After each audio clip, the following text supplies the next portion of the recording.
Selamünaleyküm. Herkesin günü hayrola. Bugün sizlerle birlikte beli lastikli pratik kesim, pantolon etek kesimi ve dikimi göstermeye çalışacağım inşallah. Çalışmamıza geçmeden önce kanalımıza abone olup yandaki zil işaretini de aktif hale getirirseniz yüklediğim tüm videolardan haberdar olabilirsiniz. Bizi aynı isimle Instagram'dan da takip edebilirsiniz. Oradan da isteklerinizi bildirebilirsiniz. Öncelikle kumaşımın fazlalığını çıkaracağım.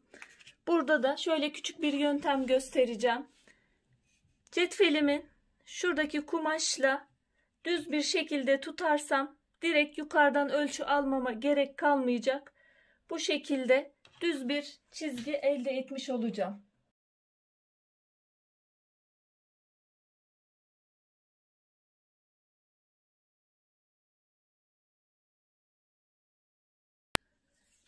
Kumaş ölçümü aldıktan sonra benim kumaşım çiften kumaş, tek boy olarak kullanıyorum.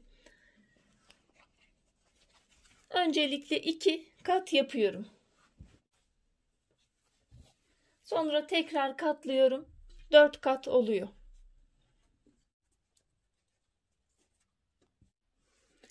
Bel için ayrı bir parça vereceğim. Kemeri bölümünü ayrı yapacağım. Ölçümüzü almaya geldi sıra. Kalça düşüklüğünü işaretliyorum.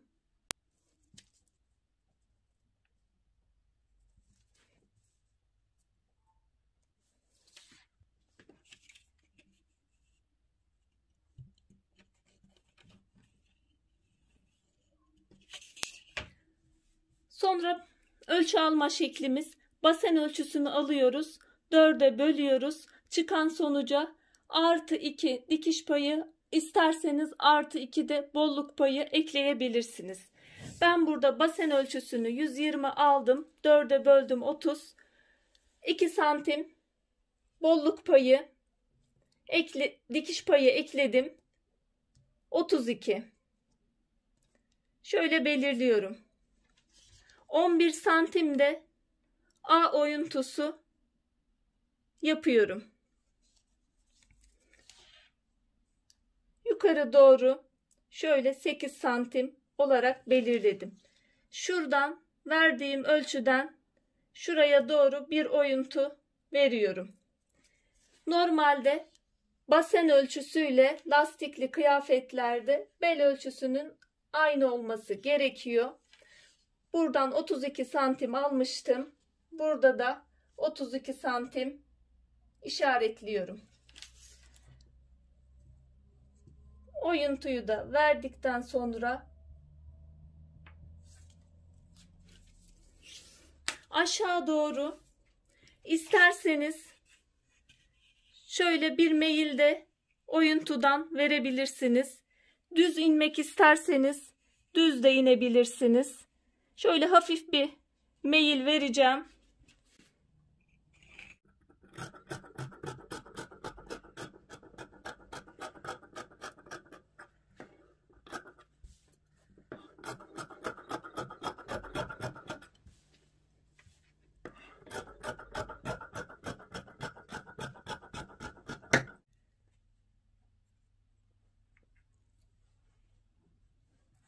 Arka taraf olarak belirliyorum.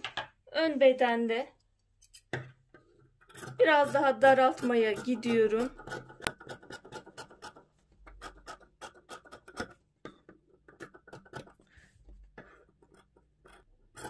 Buradan da aynen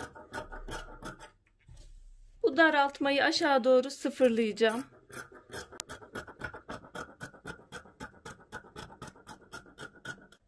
Ayrıca ön bedende şu orta kısma şöyle 4 santim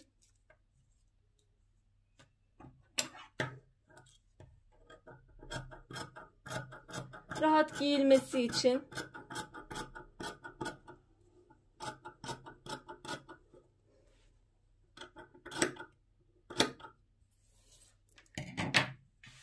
kesimimizi yaptık. İsterseniz kumaş katını da kesebilirsiniz.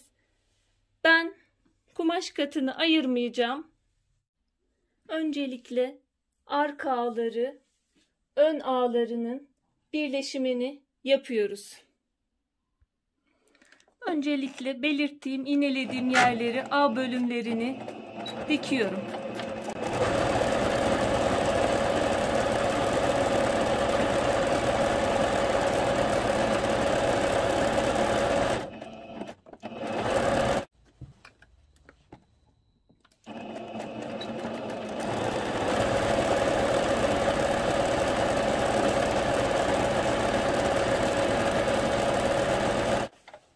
Overlocklarını da gideceğim zikzak ayarıyla.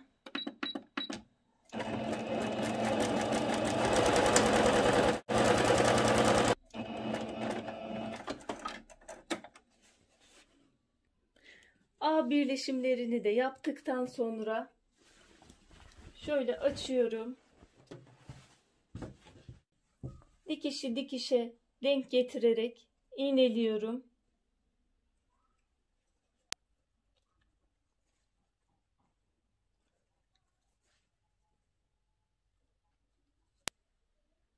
Şimdi makinede buranın dikişlerini ve overlocklarını gideceğiz.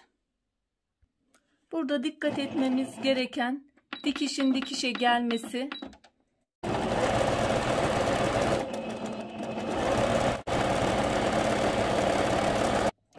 Kenar temizlemelerimi de zikzak ayarımla yapıyorum.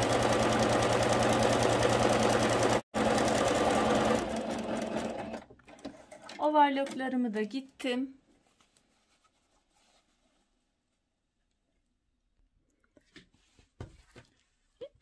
Dikişlerimi bitirdikten sonra şimdi bel bölümüne, lastik bölümüne geçeceğiz. Lastik bölümü için 14 santim genişliğinde bir kumaş alacağım.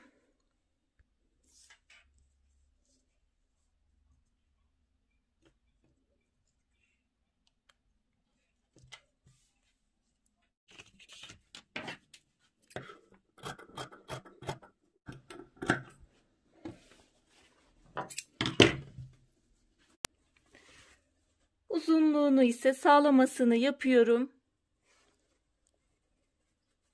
Ne kadar kumaş almam gerekiyor?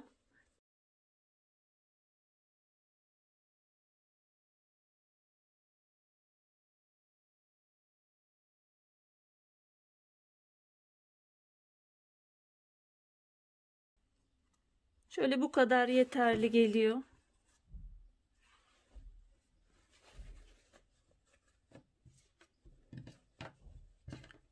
Şu iki kenardan düz tutarsak kesimlerimiz genelde düz olacaktır. Şimdi bunun iki kenarını da dikiyorum. Aynı şekilde lastiğimi de dikiyorum.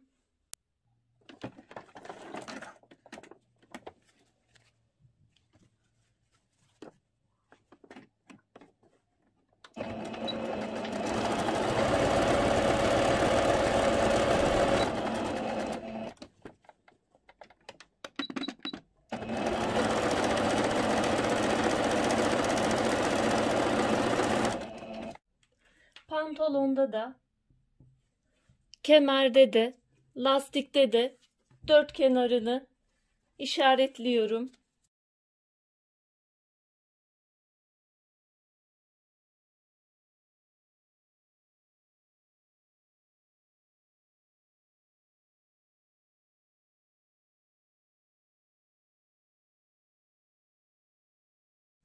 Sonra lastiğimizi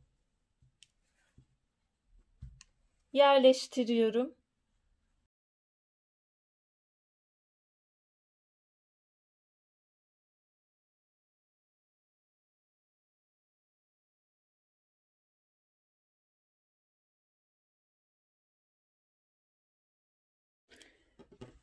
Dört bir kenarımı iğneledim ve dengeli bir şekilde işaretlerimi birleştirdim. Şimdi şöyle yerleştireceğim. İçe doğru aldım. Şuradan dikişe getiriyorum.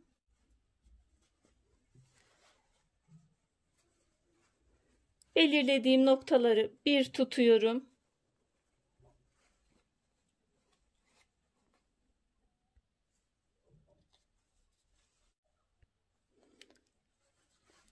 Şöyle döndürünce düz kısıma gelmiş olacak. Şuradaki dikişlerin birbiri üstüne gelmesine dikkat edelim. Şimdi makinede ilk dikişimi 3 kumaşın birleşimini yapacağım önce. Bel kemerimle pantolonumun kemerini birleştiriyorum.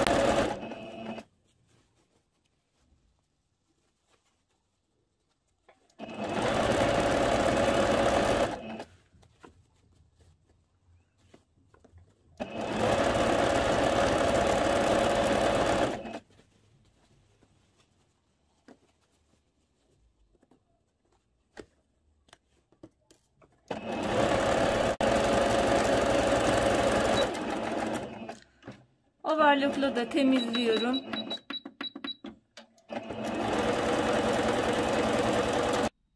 Şöyle bel eklememi yaptıktan sonra benim lastiğim 3 santim genişliğindeydi. Lastiği aşağı doğru şu dikişe doğru verdim. Şu kısım, şu iğneden yukarı kalan kısım kumaşın boş kalan kısmı. Lastiği aşağı doğru bıraktım. Şu üst kısım pile şeklinde kalacak. Şimdi bir makine ayaktan lastiğin 2 dikiş gideceğim lastikten. Bu kısım boş kalacak. Şöyle lastik alt tarafta kalıyor. Şu kısım lastik bölümüm benim. Bu kısım kalan kısmım.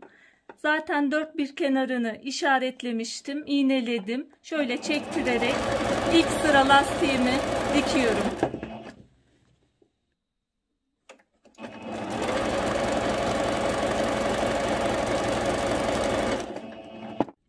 İlk sıra lastiğimi diktikten sonra şimdi lastiğimin üst kısımdan kalanı şuraya bir makine ayağını yerleştiriyorum. Aynı şekilde çekerek dikmeye devam ediyorum.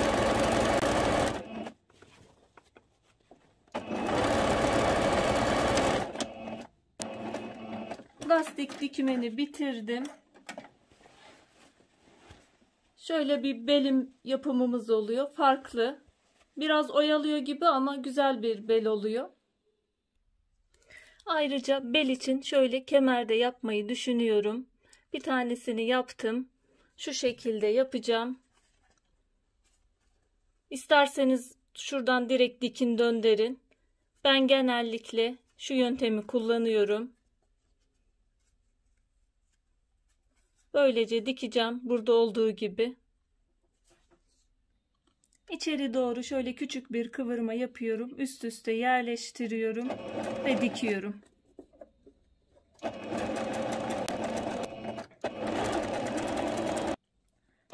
Dört bir kenarını sıfırdan spor dikişle tamamlıyorum.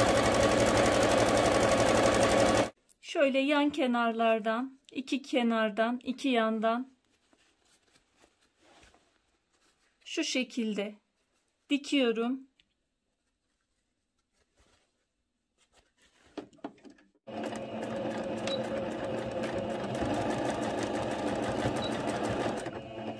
Şöyle bir 2-3 milim daha içeriden dikiyorum.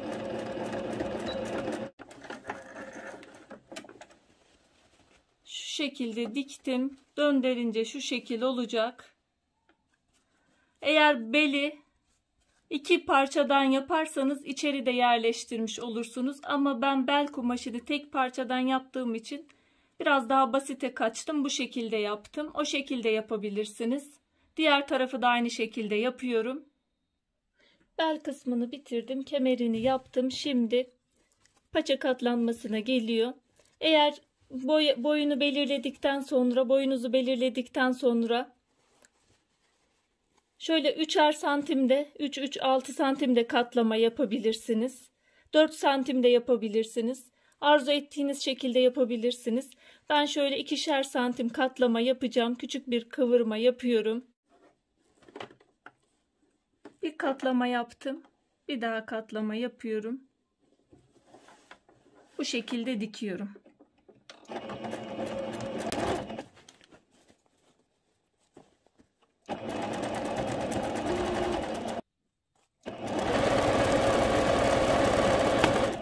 Böylelikle dikişlerimi bitirdim. Ütüledikten sonra son halini göstereceğim. Şöyle çalışmamı bitirdim. Bel detayını yakından göstermek istiyorum. Bu şekilde oldu. Umarım faydalı bir çalışma olmuştur. Şimdiden yapmak isteyen, denemek isteyen arkadaşlara kolaylıklar diliyorum. Allah'a emanet olun. Hoşça kalın, sağlıcakla kalın.